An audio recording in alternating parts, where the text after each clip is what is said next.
Ug na po inungutanan nato guys nga kini pag-alaga og mga manok nga ingon ini pwede ba kini nga himuon nato nga panginabuyan sa inadlaw-adlaw nato nga pang gastos. Ang ato rang ikaingon nga pwede na kayo kay magbuhi kay ni og pananglitan 100 kabuk nga bayi nga manok. Sigurado man kana nga maitlog og mga 80%, nasa 80 kabuk ang itlog niya na. Kay dili man kana sila tanan jud nga maitlog jud na kada adlaw, dili jud na nimo ma-perfect ang 100% nga makaitlog jud sila. Nasa jud kana sa mga 80% lang ang mangitlog niya na. Og kana siya ato ra pang i-average nato og tag-10 ang buok sa itlog. Ang 80 ka buok nga makuha nimo, makita na kag 800 pesos. Ya, kanang 800 pesos sapat na kana sa imong inadlaw nimo nga pang sahod nimo kung magtrabaho ka. Sobra pa gani kay pila ra man roy mga sweldo rong mga panahon na, siguro nasa 600 ya.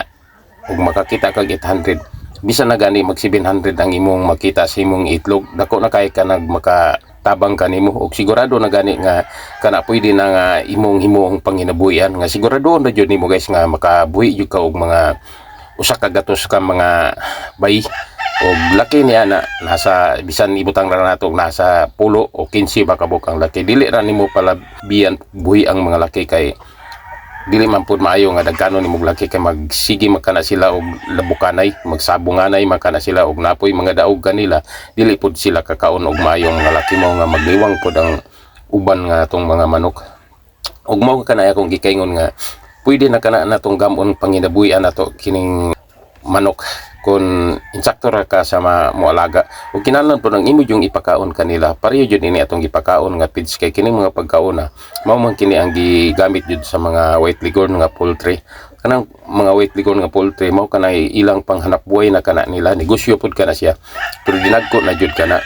Pero kining ato ginagmay raman kini ug usa mahimo ra jud nga ato kining gamon atong panginabuhian, pero magsiguro jud kag buhi og mga labing minus usa ka gatos ka mga bayi kay ang muitlog niya na naman yun mawala na nasa 80 kay dili man kana tanan nga muitlog jud ang mga manok kay na may dili maitlog niya ang mga adlaw kay ingon sa niya na ang pag-itlog sa mga manok mag-atras mas kana siya usa ka oras. Mao nga maabtan siya sa hapon sa pag-atras kaniya sa alas 5 ra jud ang las nga pagpangitlog kaniya sa hapon ug dili na kana maitlog pagka alas 6 sa para jud sa imo ang mga inadlaw nimo nga panginabuhian nimo kung mag-alaga kanini. Kinahanglan dili jud mo minus sa usa ka gatos ang imong buhion nga mga manok karon sigurado jud ka nga makuha nimo ang imong target nga mga income matag adlaw.